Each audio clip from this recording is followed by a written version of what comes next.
우리는 지난주일 부활주일을 지켰습니다. 지난주일 제목이 뭐였냐면 부활하신 예수님이 하신 그 말씀에 대하여서 우리들이 함께 보았습니다. 마태복음 28장 1절에서 10절에 보게 되면은 이제 예수님의 무덤을 두 여인이 찾아가게 됩니다. 막달라 마리아와 다른 이름의 이 성을 가지고 있는 마리아라고 하는 여인이 예수님의 무덤을 찾아가게 됩니다. 그때 부활하신 그 예수님을 저들이 만나게 되었을 때 첫 번째 주신 메시지가 뭐였냐면 너희에게 평안이 있을지어다, 이렇게 말씀하셨습니다. 평안이 있을지어다. 그리고 더 나아가서 그들에게 무서워하지 말라. 그리고 세 번째는 너희가 갈릴리로 가라, 이렇게 말씀을 하셨습니다. 여러분, 우리들의 인생에 있어서 죽음이 끝이 아니고 무덤이 끝이 아니라 그 이후에는 부활이 있고, 그리고 하나님의 나라와 그리고 하나님의 영광과 우리를 위하신 그 하나님의 상급이 예비되어 있음을 기억하시면서 여러분, 죽음에 대해서 두려워하지 아니하고 세상을 두려워하지 않는 믿음이 되시기를 주님의 이름으로 축원합니다. 오늘 담대하게 사십시오. 용기 있게 사십시오. 믿음 있게 사십시오. 하나님께서 우리들의 모든 것을 다 기억하고 계시고 또 하늘의 생명책에 우리의 행한 모든 것을 다 기록해 놓으셨다라 그랬습니다. 절대로 우리들의 인생이 눈물로 끝나게 되지 않게 될 것을 여러분 확신하셔도 됩니다. 왜냐하면 내가 믿으면 주의 영광을 보리라, 그거는 예수님이 우리에게 약속하신 겁니다. 그렇기 때문에 믿는 자에게는 여러분 망하는 권세가 있을 수가 없게 되어 있습니다. 그 망하는 권세를 깨뜨리셨던 게 예수님의 부활 사건이었던 거예요.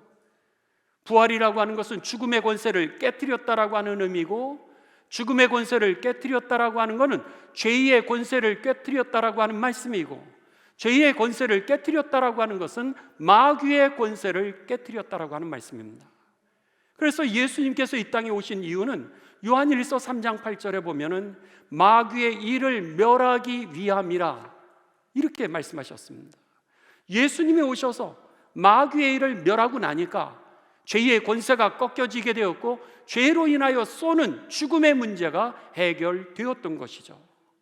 그러기에 첫 번째 부활하신 예수님께서 주신 무덤을 찾은 그 두 여인에게 하신 말씀은 뭐였냐면 오늘 죽음이 끝이 아니니 평안할지어다 그랬습니다. 두려워하지 말라고 하시면서 오히려 약속한 대로 내가 갈릴리로 갈 텐데 제자들에게 갈릴리로 가라고 그렇게 전해라, 이렇게 말씀하셨던 것이죠. 바라기는 여러분의 임종조차도 두려움 없이 맞게 되시기를 주님의 이름으로 축원합니다. 안심하고 죽으셔도 됩니다. 걱정을 마십시오.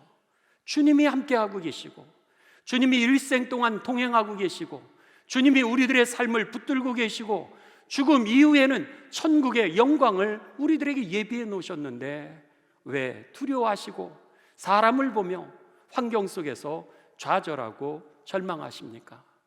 여러분, 용기 있게 사시고요, 믿음 있게 사시는 가운데 하나님의 영광을 누리고 또 드러내는 복된 삶이 되시기를 주님의 이름으로 축원합니다. 오늘은 두 번째 말씀입니다. 갈릴리로 가라. 내가 그곳에서 너희가 나를 보리라. 예수님께서 이제 그렇게 말씀하셨습니다. 오늘 본문 말씀이 이제 갈릴리에 예수님께서 그 실망한 제자들, 또 정말로 예수님이 오실까 말씀하셨던 그대로 예수님이 오실까 기대했던 그 제자들에게 이제 예수님이 오십니다. 찾아오셔서 그리고 나서는 베드로에게 하시는 말씀이 오늘 본문의 말씀입니다. 15절 여러분 함께 보시도록 하겠습니다. 그들이 조반을 먹은 후에 예수께서 시몬 베드로에게 이르시되 갈릴리로 오셨습니다. 그리고 나서 그들과 함께 아침 식사를 같이 하시고 베드로에게 이렇게 말씀하십니다. 요한의 아들 시몬아, 내가 이 사람들보다 나를 더 사랑하느냐? 이르되 주님, 그러하나이다. 내가 주님을 사랑하는 줄 주님은 아시지 않습니까? 이렇게 베드로가 대답을 합니다. 우리가 한글 성경을 볼 때는 이 모두 다 네가 나를 사랑하느냐 이렇게 물으셨을 때 네, 제가 예수님 사랑합니다. 그 언어가 똑같이 보입니다. 그런데 사실은 원어를 보게 되면 사랑이라고 하는 단어가 다릅니다. 예수님께서 베드로에게 물으시는 그 단어는 뭐로 되어 있냐면 아가페로 되어 있습니다. 하나님의 사랑, 조건하고 상관없는 끝까지 죽을 때까지 원수까지도 사랑하는 그 사랑이었던 예수님의 십자가의 사랑을 그에게 물으셨던 겁니다. 그래서 아가페 사랑을 너가 하느냐? 정말 환경에 구애받지 않고 너의 조건에 구애받지 않고 너의 경제적인 문제 때문에 구애받지 않고 너의 건강 문제 때문에 구애받지 않고 그거를 초월해서 사랑하되 죽기까지 나를 사랑하느냐? 지금 이것을 질문을 하시고 있는 겁니다. 그랬는데 베드로는 아가페 사랑을 받아들이질 못합니다. 그리고는 그가 필로스라고 하는 그런 인간관계의 사랑으로 대답합니다. 주님, 저는요 그런 사랑 잘 못하겠어요. 저는 그냥 친구끼리 주고받는 정도는 내가 사랑을 할 수 있어도 내가 죽기까지, 그리고 상황과 조건에 상관없이 그렇게 사랑하는 거 자신 없어요. 이것이 지금 베드로의 대답이었던 겁니다. 성경에 보면은 사랑이라고 하는 단어가 여러분 세 가지로 나오고 있습니다. 첫 번째는 우리가 잘 알고 있는 에로스라고 하는 사랑입니다. 육체적인 그런 사랑을 얘기를 하죠. 그 다음에 두 번째는 뭐냐면 필로스라고 하는 단어인데 역시 사랑인데 이것은 우정을 표현했을 때에 쓰는 그런 단어입니다. 그래서 필로소피라고 하는 철학이라고 하는 단어는 필로스, 인간의 우정, 인간관계의 사랑에다가 그 다음에 이 소피아, 지혜라고 하는 그런 단어가 합쳐져서 인간관계의 지혜에 관한 학문이 필로소피, 즉 철학이라고 하는 겁니다. 바로 거기에서 나오는 이 필로스라고 하는 단어가 인간관계의 사랑을 얘기하는 거고, 마지막으로 십자가에 죽기까지 원수를 끝까지 용서하시되 죽기까지 사랑하신 그 예수님의 십자가의 사랑을 아가페라고 그렇게 기록하고 있습니다. 그런데 오늘 본문 말씀에 실망하여서 이제 갈릴리로 돌아갔던 그 제자를 찾아오셨을 때 베드로에게 예수님이 말씀하시는 건 뭐냐면 너가 이 부활을 보지 않았냐는 거예요. 그전에는 예수님이 십자가에 달리시기 전에 재판받고 있었을 때 너도 예수님 따라다니는 사람이지? 아니, 난 예수님 몰라. 아니야, 너는 예수님과 같이 있었던 사람이야. 아니라니까. 아니야, 너 정말로 예수님하고 같이 있었어. 아니야. 그러면서 예수님을 부인까지 하면서 저주까지 하면서도 부인했던 것이 바로 베드로였는데 그 베드로가 부활하신 예수님을 만난 겁니다.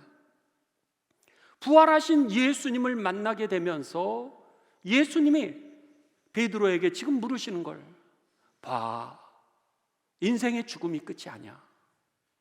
내가 오늘 죽음의 권세를 깨트리고 죄의 권세를 깨트리고 사단의 권세를 깨트리고 내가 이렇게 부활했잖아. 너도 부활할 거야. 하늘의 영광을 너가 누리게 될 거고 약속하신 그대로 하늘의 상급을 누리게 될 거야.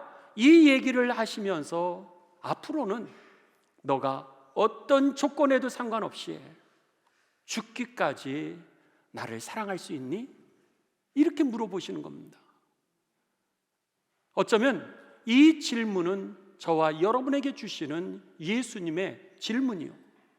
이 질문을 먼 베드로의 질문으로 받지 마시고 지금 이 시간 하나님께서 내게 물으시는 질문으로, 나에게 주시는 질문으로 여러분 받아들이게 되시기를 주님의 이름으로 축원합니다. 여기에 내가 대답을 할 때 거듭나게 되는 것입니다. 베드로의 먼 사건으로 생각을 했을 때에는 그렇지, 지적으로만 우리가 생각을 하면 거듭날 수가 없다는 거예요. 그게 아니라 부활하신 예수님이 지금 나에게 찾아와서 너, 내가 부활한 거 봤잖아. 부활한 역사적인 사건, 실제인 것을 너가 체험했잖아. 그렇다면 이제는 어떤 상황과 조건 속에서도 나를 위해서 죽을 수 있어? 나를 정말 사랑할 수 있는 거야? 라고 물어보시는 그 주님의 음성을 내가 지금 받아야 된다라고 하는 겁니다. 여러분, 이 예배 시간에 말씀 가운데 여러분이 대답하셔서 거듭나시고 새 출발하는 이 아침이 되시기를 주님의 이름으로 축원합니다. 오늘 예수님께서 그렇게 말씀을 하시는데 베드로가 그것을 대답을 못하는 겁니다. 예수님, 필로스예요. 나는 여지껏 아직도 조건적인 사랑밖에 하지 못하는 그런 모습인 거 주님 아시잖아요. 예수님이 두 번째 묻습니다. 16절에 두 번째 이르시되 요한의 아들 시몬아, 네가 나를 사랑하느냐? 또다시 예수님이 그에게 확인을 시켜줍니다. 이거 역시 아가페라고 하는 단어입니다. 네가 나를 아가페할 수 있느냐? 라고 물으시니 주님, 그러하나이다. 내가 주님을 사랑하는 줄. 그런데 여기에 사랑을 뭐로 대답해요? 내가 필로스. 여전히 내가 조건적인 사랑밖에 못하는 걸 주님 아시잖아요. 예수님이 내 양을 치라, 이렇게 말씀하십니다. 그리고 나서 17절 똑같이 묻습니다. 세 번째 이르시되 요한의 아들 시몬아, 네가 나를 사랑하느냐 하시니, 그런데 세 번째 예수님께서 베드로가 예수님의 사랑을 따라오지 못하는 그 모습을 보시면서 예수님이 아가페라고 하는 단어를 내려놓으십니다. 아가페라고 하는 단어를 내려놓으시면서 그에게 필로스라고 하는 단어로 그에게 물으십니다. 그러면은 너의 조건이 여건만 형성된다면 정말 나를 사랑할 수는 있는 거야? 이렇게 물어보시는 거예요. 그랬더니 베드로가 세 번째 네가 나를 사랑하느냐 하시니까, 정말 조건만 맞으면 나를 사랑할 수 있는 거야? 이렇게 물으니까 그전에는 죽기까지 나를 사랑할 수 있냐라고 그럴 때는 대답을 할 수가 없었어요. 글쎄요, 제가 그래도 조건이 맞아야 되겠죠. 이렇게 자신의 사랑의 한계를 이야기를 했는데 이번엔 예수님이 낮추셨어요. 반대로. 그래? 그렇다면 너 조건만 맞으면 정말 나를 사랑할 수 있는 거야? 이랬더니 세 번째 베드로가 뭐라고 대답하냐면 근심하여 이르되, 근심되기를 시작합니다.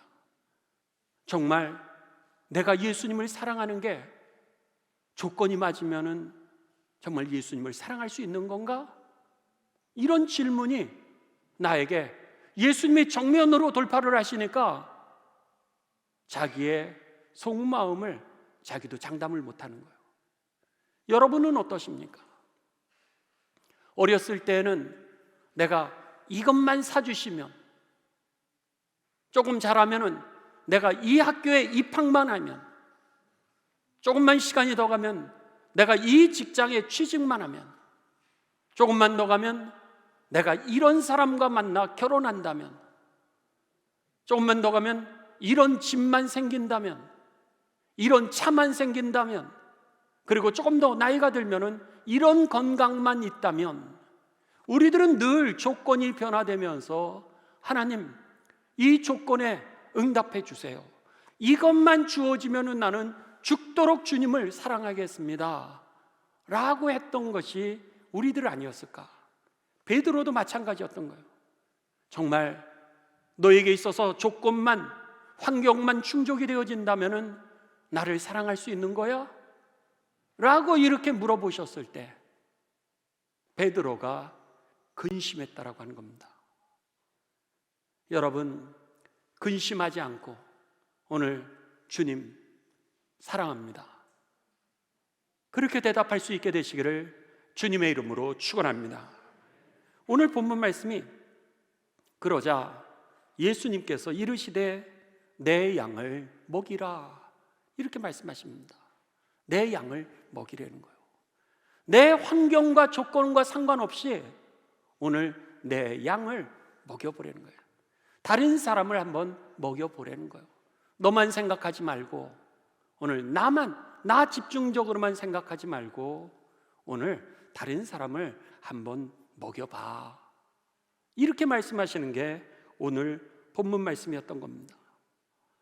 그러시면서 다음 주에 우리들이 보시게 될 텐데 오늘 본문 말씀 좀 앞으로 여러분 한번 가보시죠. 다음 주 말씀을 잠깐 우리들이 보도록 하겠습니다. 21절, 20장의 20절, 21절, 22절을 우리 함께 봉독하도록 하겠습니다. 우리 한번 여러분들 20절 같이 봉독합니다. 시작. 이 말씀을 하시고 손과 옆구리를 보이시니 제자들이 주를 보고 기뻐하더라. 지금 부활하신 그 사건이 실제임을 그들이 경험했습니다. 그 다음에 21절 시작. 예수께서 또 이르시되 너희에게 뭐가 있을지어다? 평강이 있을지어다. 두려워하지 말라고 하시는 거예요. 아버지께서 나를 보내신 것 같이 나도 너희를 보내노라 하시면서 21절 같이 읽습니다. 시작. 이 말씀을 하시고 그들을 향하사 숨을 내쉬며 이르시되 무엇을 받아라? 성령을 받아라. 성령을 받으라는 거예요. 성령을 받으라. 그 다음에 23절 시작. 너희가 누구의 죄든지 사하면 사하여질 것이요 누구의 죄든지 그대로 두면 그대로 있으리라 하시니라. 아멘. 이들이 내 사랑이 내가 조건에 맞아야 예수님을 사랑할 수 있습니다라고 맨 처음에는 자신 있게 그렇게는 대답을 했는데 정말이야? 라고 물으니까 자신이 없었던 이 베드로에게 예수님은 여러분 성령 받아 말씀을 했던 겁니다. 성령 받아. 그리고 나서 너가 내 양을 쳐, 내 양을 친다라고 하는 게 23절에서 뭐라 그랬어요? 누구의 죄를 사하며 그들을 사랑하는 것을 의미했던 겁니다. 내 양을 친다라고 하는 것은 내가 뭐 대단한 일을 하는 게 아니었던 거예요. 예수님께서 내 양을 치라고 했던 것은 내가 너를 사랑하는 것처럼 너도 그들을 사랑해줘. 그 사랑을 20장에서는 뭐라 그랬어요? 성령을 받으면 너희가 다른 사람의 죄를 용서할 수 있게 된다는 거예요. 결국은 사랑이 답이었다라고 하는 겁니다. 부활하신 예수님은 우리들에게 약속하신 그대로 갈릴리로 찾아오셨고요. 갈릴리로 찾아오셔서 주신 그 말씀은 무엇이었냐면 오늘 사랑하라고 하는 겁니다. 내 양을 줘. 무슨 일을 해가 아니라 사랑하라고 하는 거죠. 오늘 하나님은 어떤 분이신가 라고 하는 겁니다. 우리가 하나님을 예수님을 통하여서 하나님을 계시해 주셨습니다. 예수님을 통하여 우리가 하나님 앞으로 나아갈 수 있게 됐어요. 그렇다면 하나님이 누구신가를 우리가 제대로 알아야 되지 않겠습니까? 그랬을 때 성경은 하나님이 어떤 분이신지를 우리에게 정확하게 가르쳐 줍니다. 한번 여러분들 성경 찾으시기 바랍니다. 요한일서 4장 7절로 갑니다. 요한계시록 바로 앞쪽에 있습니다. 요한일서 4장으로 갑니다.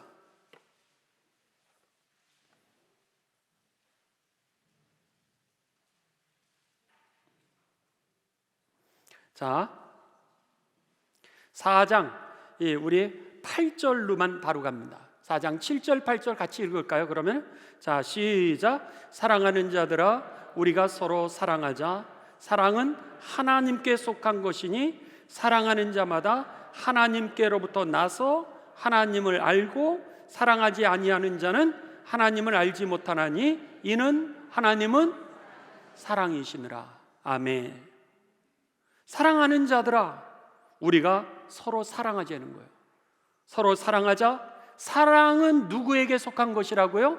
하나님에게 속한 것이니 우리가 사랑을 할 때 부활하신 그 예수님을 통하여 우리가 하나님 앞에 나아갈 수 있게 되었던 하나님에게 속한 자의 삶이 확인된다라고 하는 겁니다.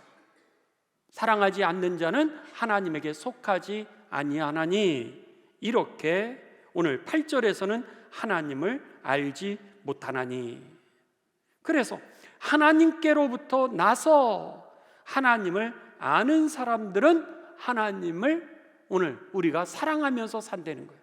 그 이유는 하나님은 누구시기 때문에? 사랑이시기 때문에.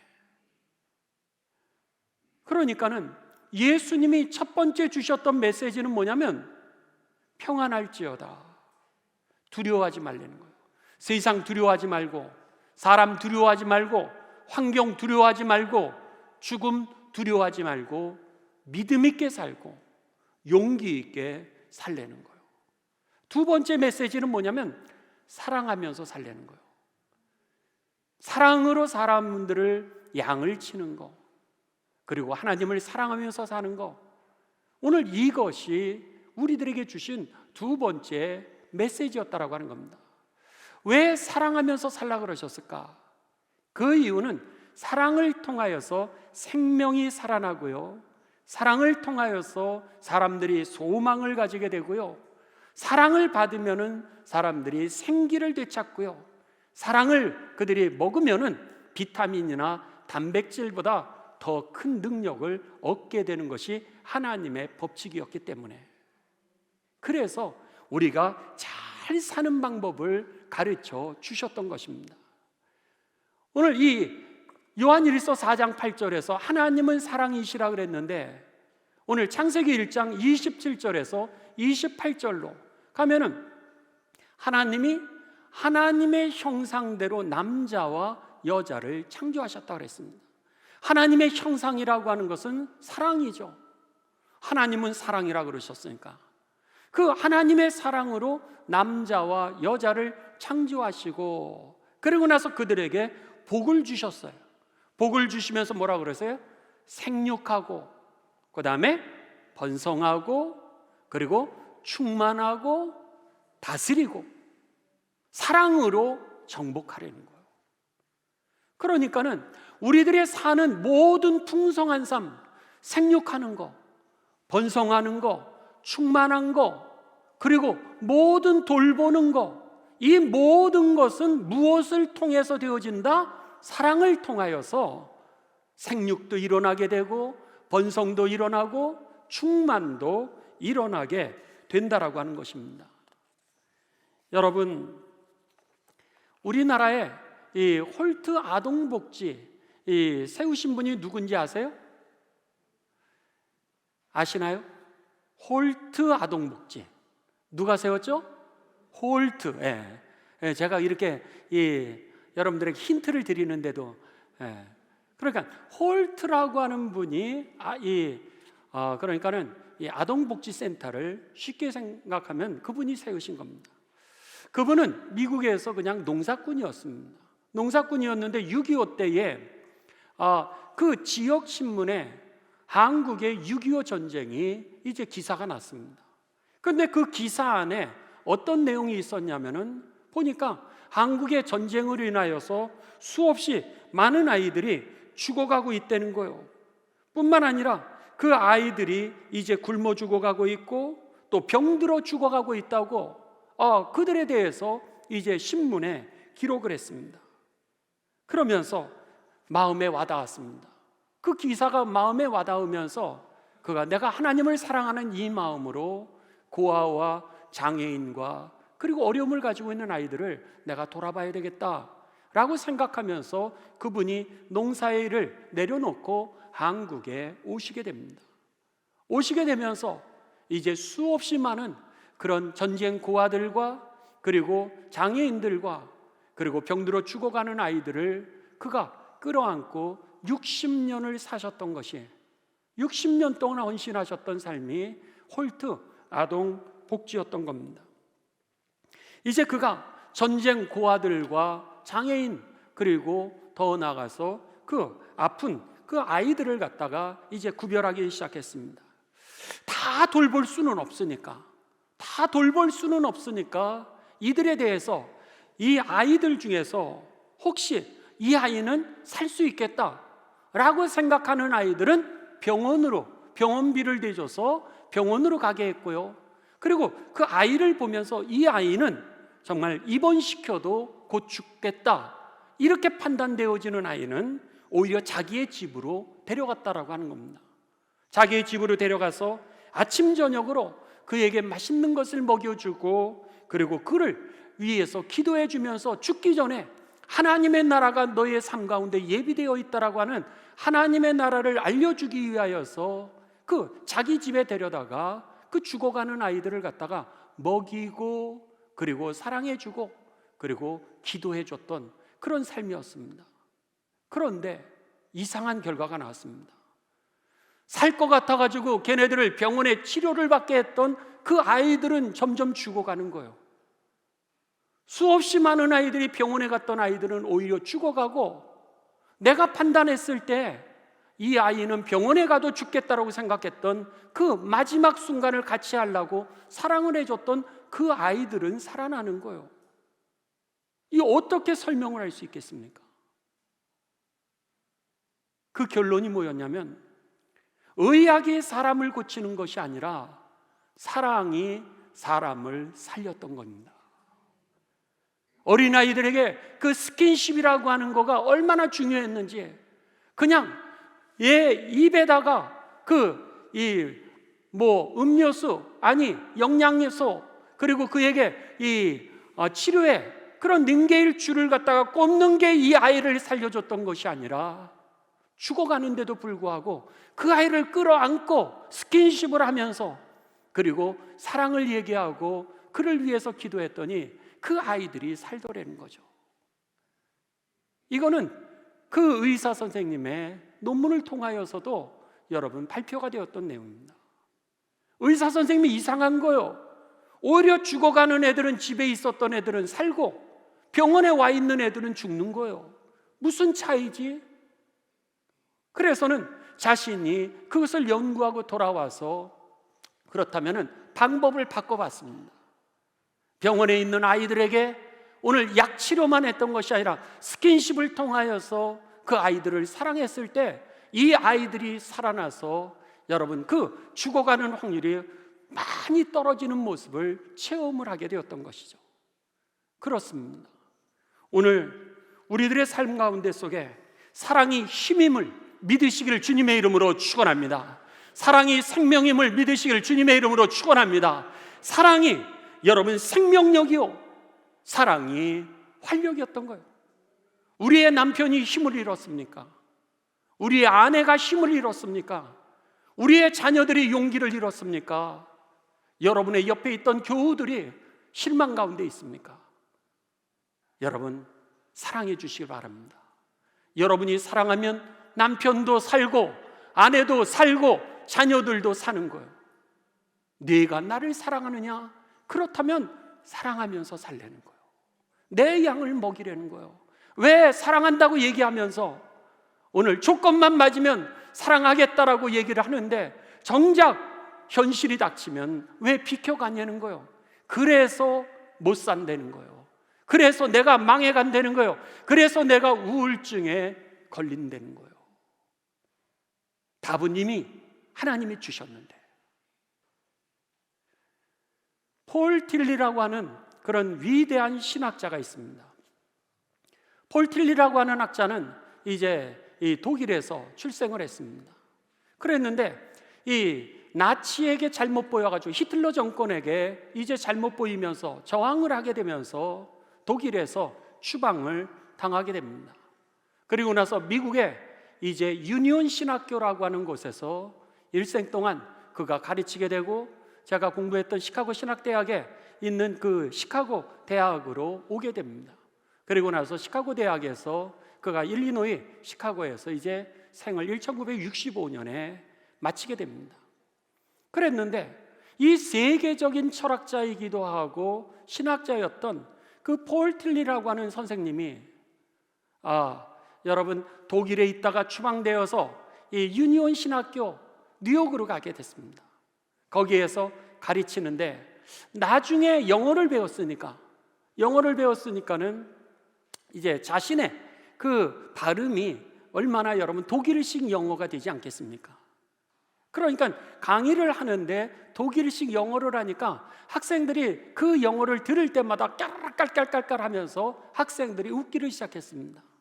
아주 독특한 독일식 영어를 하니까 그것을 갖다가 들으면서 이 학생들이 웃었던 거죠. 그런데요, 여러분 신기하죠? 이 세계적인 석학인데도 불구하고 자기가 영어를 할 때마다 학생들이 배꼽을 잡으니까 그게 병이 되었다라고 하는 겁니다. 나를 무시하는 것 같기도 하고, 나를 갖다가 내가 영어를 잘 못한다고 비웃는 것 같아가지고, 이 세계적인 석학이 뭐가 부족하겠습니까?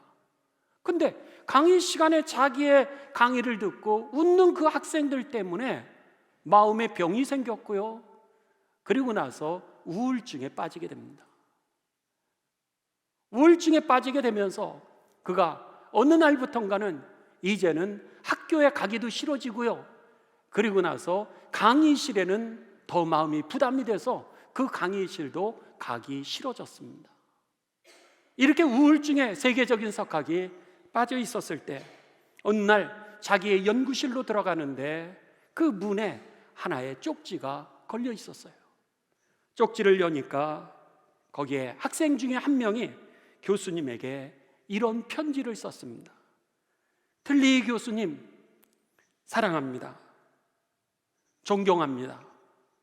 우리가 교수님 강의하실 때 웃는 것은 발음이 독특해서 웃는 것이지 교수님을 사랑하지 않거나 존경하지 않는 것이 아닙니다.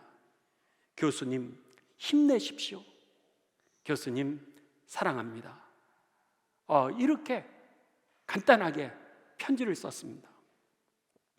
그랬는데 이 틸리 박사의 이 자서전에 보면 그 쪽지를 받고 어린애처럼 자기가 엉엉 하면서 울었다는 거예요. 그리고 나서 어린애처럼 엉엉 울면서 남긴 글이 있는데 그게 뭐냐면 이렇게 썼습니다.